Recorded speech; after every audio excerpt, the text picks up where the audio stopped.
Boa noite, que a paz do Mestre Jesus esteja nos nossos corações.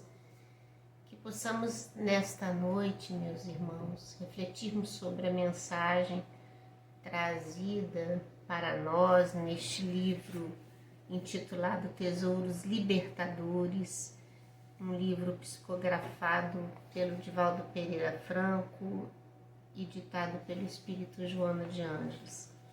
Hoje faremos a lição de número 7, intitulada Justiça e Amor. A Joana aproveita dessa oportunidade de reflexão nesta página para fazer-nos pensar sobre o senso de justiça e de entendermos que a justiça ela baseia-se no amor.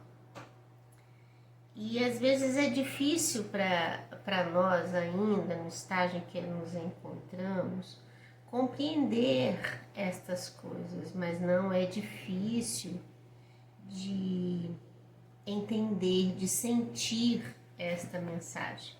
A gente pode achar que o que se coloca ainda está muito além das nossas possibilidades. Isso talvez seja um fato. Mas a razão nos diz que é o correto. Então, que a gente possa aproveitar da oportunidade da noite, refletir sobre o tema e pensarmos sobre nossa vida, sobre a nossa relação conosco mesmo, na necessidade que nós temos de desenvolver o auto-perdão, na relação que nós temos com o nosso próximo, com situações que nós já vivemos em nossa vida e que nos marcaram de alguma forma. É uma lição que traz à tona essas informações para nós. Então, Joana começa a dizer assim: as leis antigas inviavelmente conduziam o sentimento primitivo do desforço em sórdidos espetáculos de vingança doentia.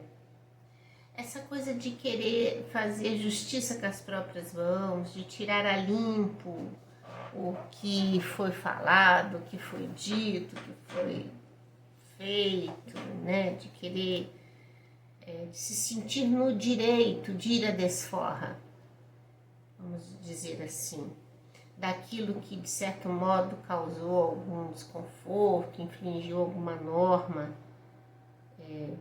mesmo que seja uma norma não instituída na lei, mas que tenha de certo modo ferido o orgulho, a vaidade.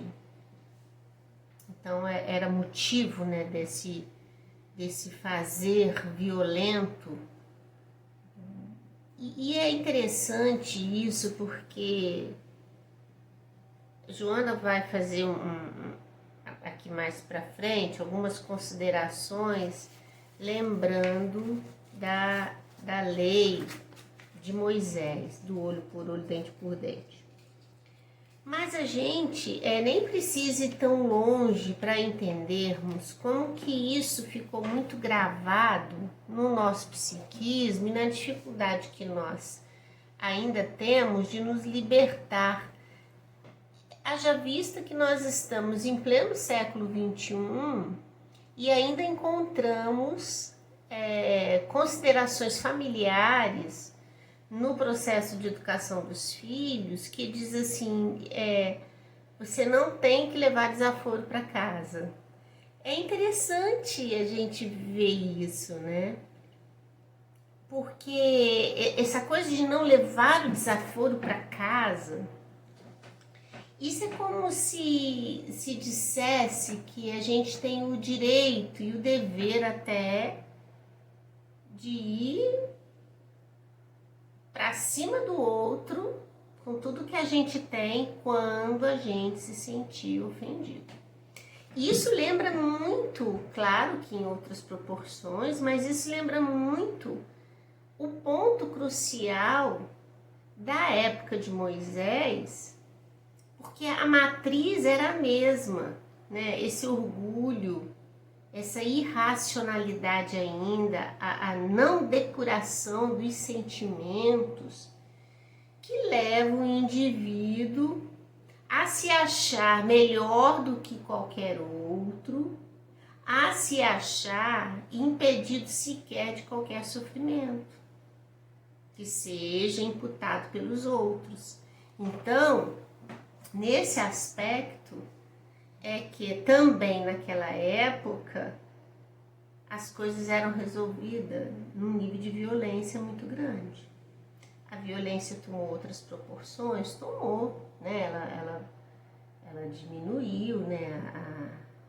A gente não vê hoje na nossa legislação a violência que a gente teve notícias da era Moisés. Agora, ou mesmo da era cristã, mas os sentimentos ainda estão muito viciados, inconformados, ainda ecoa dentro do espírito encarnado em pleno século XXI esse pensamento que o impede de abrir para o outro possibilidade de remissão. É muito interessante a gente pensar sobre essas questões. Então, Joana está colocando aqui que as leis antigas, elas mesmo que conduziam essas ações de violência, né, para que a pessoa pudesse lá tirar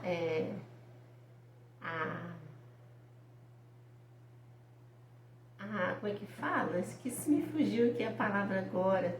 Tirar a limpo, né, aquilo que o outro falou e resolver fazer justiça com as próprias mãos. Ela continua assim, ó, confundia-se a necessidade de retificação do erro, porque é verdade, né, meus irmãos? Todo erro, todo mal cometido, ele tem um retorno para aquele que cometeu. A gente não passa pela vida fazendo coisas sem que essas coisas que realizamos nos tragam um retorno, sejam elas coisas positivas ou não. A nossa vida, ela está sempre entrelaçada com a vida das outras pessoas. A nossa vida, ela está entrelaçada nesse universo que a gente vive, no planeta Terra, na nossa casa, no estado, no município. A gente está sempre interagindo, né? E todas as nossas ações têm um retorno para a coletividade e para nós também. Então, Joana, ela coloca assim, confundia-se a necessidade de retificação do erro, né? Porque a gente deve reparar o mal cometido. É da lei isso, né? Com o impositivo da punição perversa. Então, entendia-se que para a pessoa poder pagar o erro cometido, ela tinha que sofrer uma punição perversa que ia, meus irmãos, muito além, mas um negócio assim absurdo do nível do que a pessoa praticava às vezes. E essa medida do que iria se fazer ou não ia muito daquele que se sentiu agredido, do que se sentiu ofendido. Então ela fala assim, confundia-se a necessidade de retificação do erro com o impositivo da punição perversa, pois que não se tinha em conta que o infrator perdera o endereço de si mesmo e caminhava emocionalmente por vias tortuosas. Então não se via naquele que cometia o delito alguém enfermo, necessitado também de ajuda. Olha que interessante a gente pensar sobre isso. E vale um parênteses aqui, que essa fala não coloca para nós que Joana, nesse momento aqui, ela está advogando em favor da agressividade ou da ingratidão, né? Não é isso. Joana, ela está colocando aqui que toda a ação cometida, seja benéfica ou não, ela tem a matriz dessas ações no ser imortal. Ora, um ser imortal, ainda em processo de desenvolvimento, muito primitivo, nos seus pensamentos, nas suas conclusões, nas suas reflexões, age muito mais no seu comportamento sem ponderabilidade, sem reflexão. Ele mais reage do que age. E a partir daí, esse comportamento do outro que comete o delito, na época que Joana está se colocando aqui para nós, o processo de retificação não pensava sequer na recuperação do infrator. Porque é lógico que se ele cometeu um delito, ele tem que dar conta do delito dele. É a lei de ação e de reação que a doutrina espírita nos esclarece. E nenhum de nós vai ficar isento da reparação necessária. O que Joana adverte nesse parágrafo é que ainda nem sequer pensava-se nisso. Hoje a gente tem esse pensamento. Mas nós não temos uma estrutura de política pública, né, de um trabalho realmente direcionado para que o infrator ele tenha a oportunidade do aprendizado, para que ele não cometa novamente outros erros. Hoje a gente vê que o infrator ele é cada vez mais jogado num rol de violência que é difícil dele mesmo sair, né? Então Joana coloca aqui que ante esse conceito arbitrário, né, de que você pode ajustar as contas com o outro dentro dos seus parâmetros de valores, que era o que mais acontecia na antiguidade, né? Mas eu volto a repetir, a gente ainda vê muito disso hoje. Ela coloca assim: anticonceito arbitrário desse porte em torno de uma justiça lavrada no ódio e no espírito de vingança contra o outro. Mais tarde, Moisés, através do Decálogo, fixando-se de alguma forma na lei de Talião, refunde-a, limitando a justiça ao nível da ofensa, à cobrança legal de acordo com o delito perpetrado, olho por olho, dente por dente, braço por braço. Olha que interessante isso aqui. Por quê? Quando a gente estuda o Velho Testamento, a gente fala assim: nossa, mas Moisés não era muito cristão, né? Porque ele traz lá na lei, né? Se o fulano te cortou o dedo, você tem o direito de ir lá cortar o dedo dele também. Se fulano te cegou o olho direito, você tem o direito de cegar o olho direito dele também. Ora, a gente precisa ter a simplicidade de acompanhar os fatos diante de uma visão de evolução espiritual. Moisés não poderia trazer naquela época a mensagem do perdão das ofensas, do amor, da indulgência, ele não podia. Mas o que se via, né, os desmandos que se via, a ponto de, se alguém, por exemplo, pisasse no pé do outro e esse outro se sentisse de um certo modo agredido, ele podia levar o outro à morte. Se lhe fizessem alguma coisa que ele julgasse muito grave, ele se sentia no direito de acabar com toda a família da pessoa, ou pela morte, ou pela violência cruel, deixando a pessoa viva, mas quase em condições de nem existir com dignidade, com saúde, uma coisa assim que era muito forte. Então, o que Moisés, nesse processo de evolução da humanidade, quando Moisés fala o olho por olho, dente por dente, ora, Moisés está instituindo ali um processo de evolução. Porque a mente dos espíritos encarnados naquela época os espíritos estavam sendo educados a pensar que, não, se o fulano me ofendeu, né?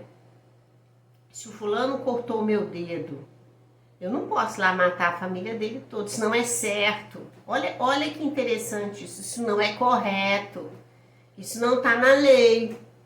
Então, o que eu tenho direito de fazer se eu me sentir tão ofendido? De arrancar o dedo dele também.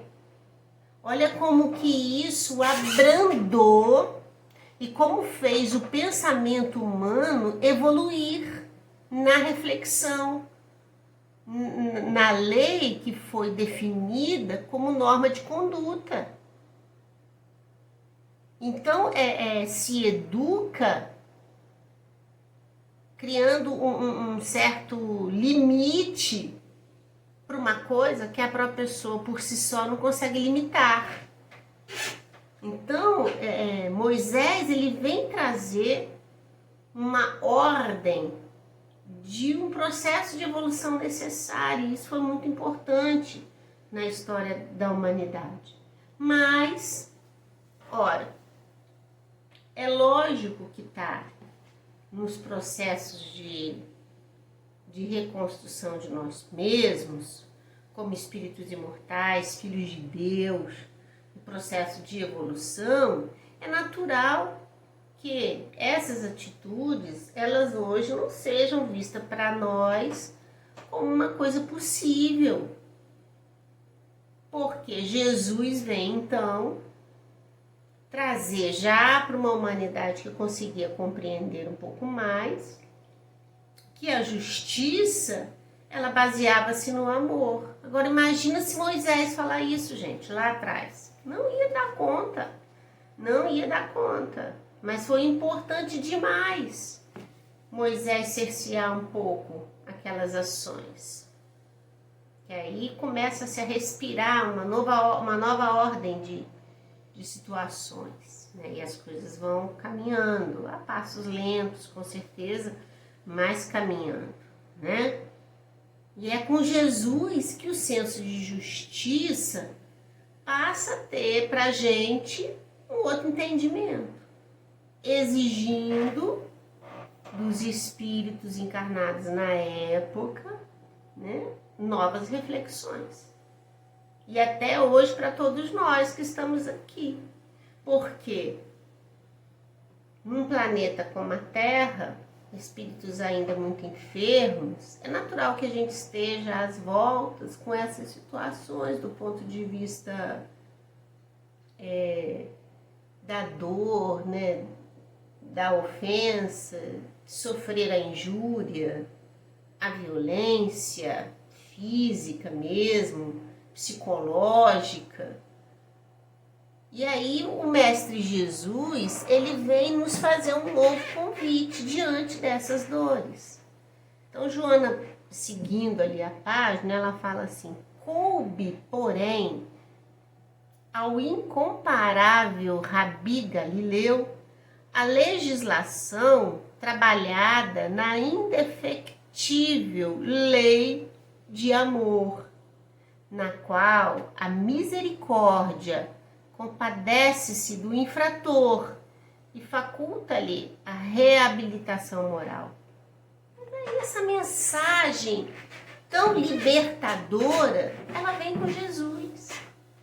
Jesus que é portador dessa mensagem. Por que ela é libertadora? Porque não existe na face da Terra, nós, espíritos em processo de evolução, não há nenhum de nós que não tenha cometido um delito. Se não nessa, em outras vidas. Porque nós ainda estamos nesse processo. É natural que a gente faça as coisas ainda com erro. Coisas que às vezes a gente até se envergonha de ter feito, de ter dito, de ter realizado, de ter pensado, não é? É natural que isso aconteça. Mas quando Jesus vem e traz essa mensagem da lei do amor, que se compadece do infrator, é se compadecer de todos nós. Então entra aqui o processo do auto-perdão, porque a gente às vezes, meus irmãos, a gente precisa se perdoar das coisas que a gente já fez. Porque se a gente ficar preso nas coisas erradas que cometemos, a gente não vai conseguir, meus irmãos, avançar, sair desse estado de difícil realização moral. A gente precisa avançar.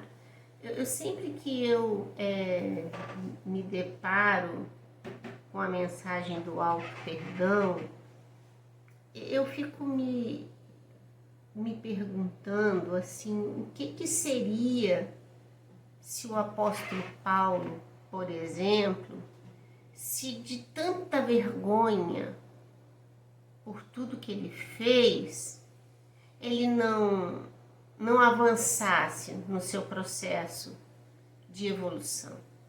Se ele não fosse o trabalhador de Jesus como ele foi. Porque Paulo, ele se redime dos seus erros na prática do bem, fazendo justamente o inverso daquilo que ele até então fazia.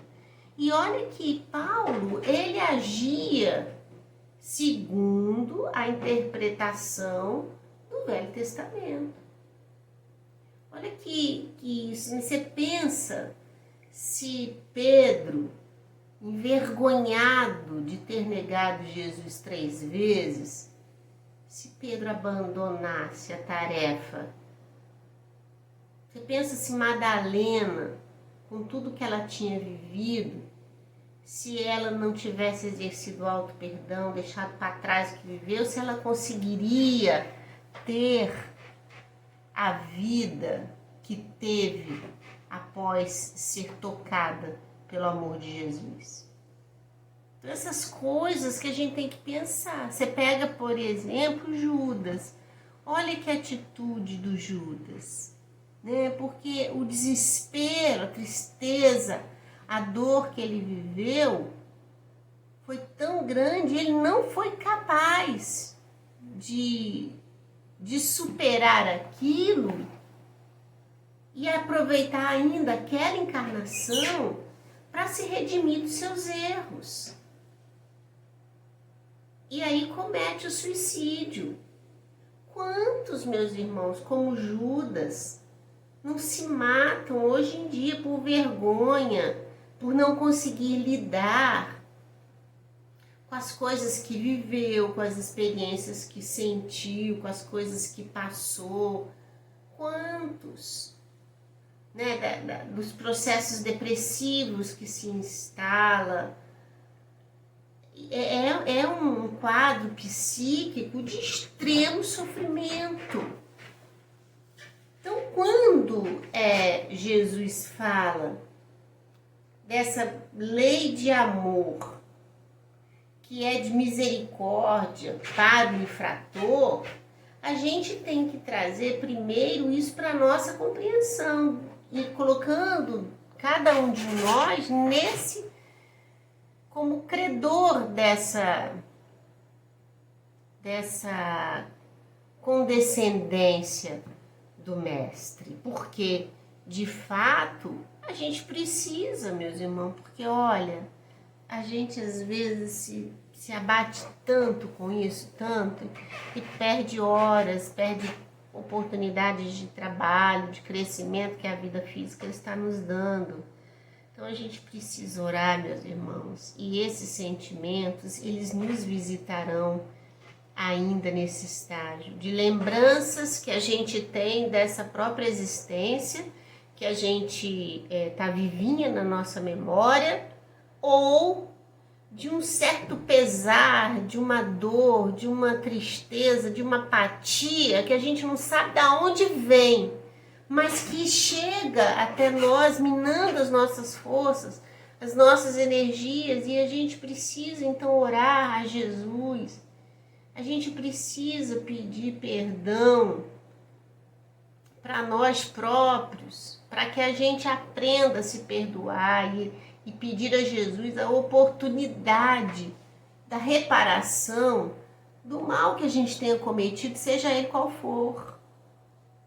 Então, a sensação de que todo erro cometido, ele tem que ter a sua reparação, e que essa reparação virá em novas oportunidades de trabalho no bem, de transformação moral, é libertador. É libertador. Então a gente volta de novo, porque acho que a gente já comentou isso semana passada, não sei se na outra, a gente volta de novo no caso da mulher adúltera. Naquele instante, olha o que Jesus faz. Jesus manda todo mundo olhar para dentro de si. Todos nós somos infratores. Todos nós cometemos delitos. E aí, quando a gente olha para dentro de nós próprios, nós não nos sentimos no direito de julgar o outro.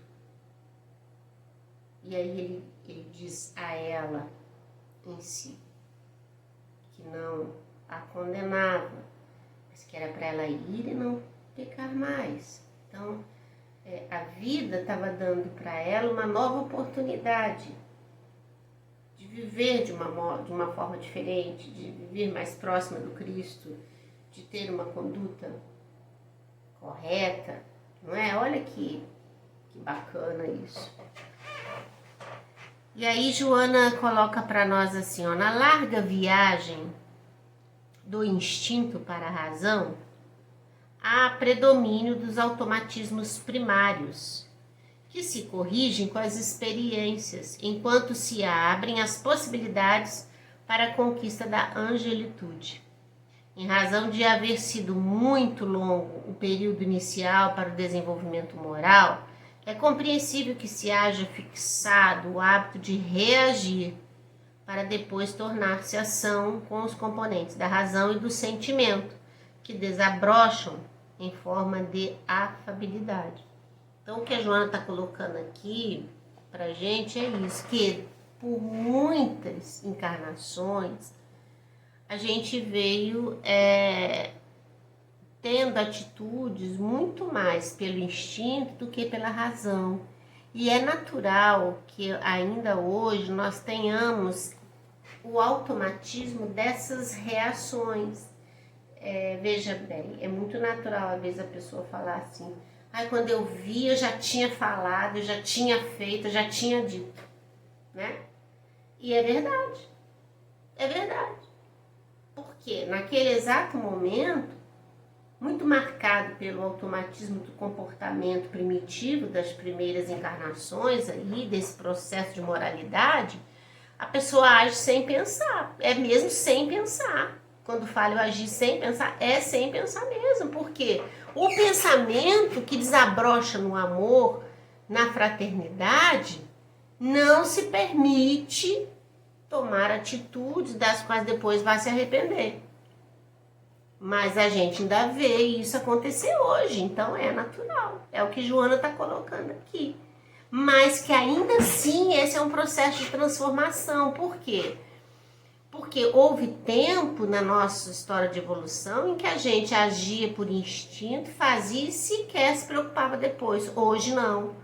Hoje, mesmo que a gente venha cometer o delito, numa hora em que a razão não nos venha à tona e que a gente faz tomado aí pelo ódio, pela raiva, esses sentimentos oriundos ainda do pensamento, do sentimento vicioso que nós temos, mesmo ainda assim, a gente depois se arrepende, fala, puxa vida, por que eu não contei até 10? Por que eu não pensei melhor? Então, isso é processo. À medida em que avançarmos em moralidade, a gente não vai se permitir fazer mais. Então, as nossas respostas, o nosso automatismo será outro. Será um automatismo no bem. Será com pequenos estímulos, nosso coração já vai desabrochar em amor para o outro. Em zelo, em cuidado. Né? Olha que bacana isso. Ela fala, então, a partir daí, torna-se mais factível e rápido o processo transformador e iluminativo. A Terra hospeda enfermos de variada gênese, especialmente portadores do primarismo, que neles predomina com vigor.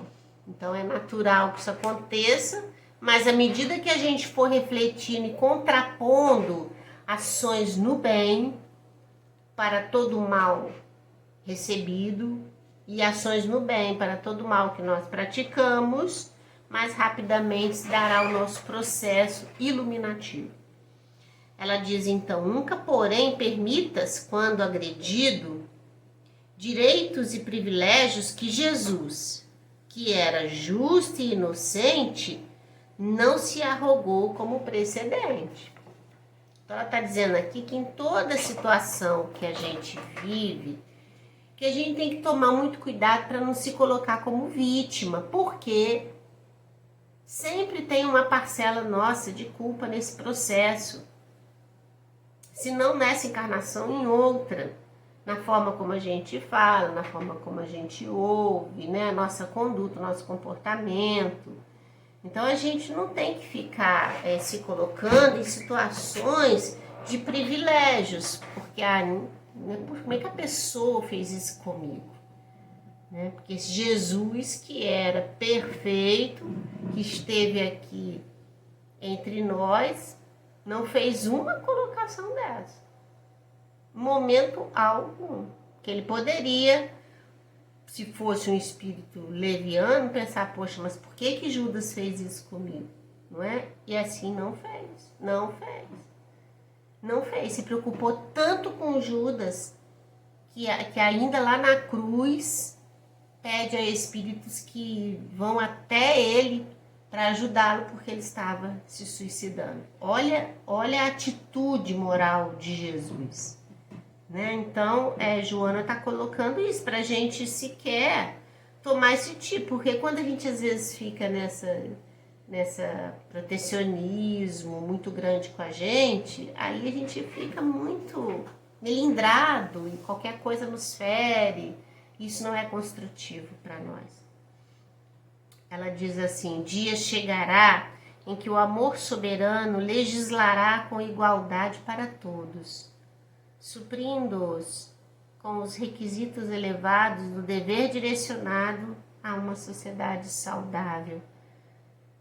Buscar desculpas legais para a vingança? Jamais.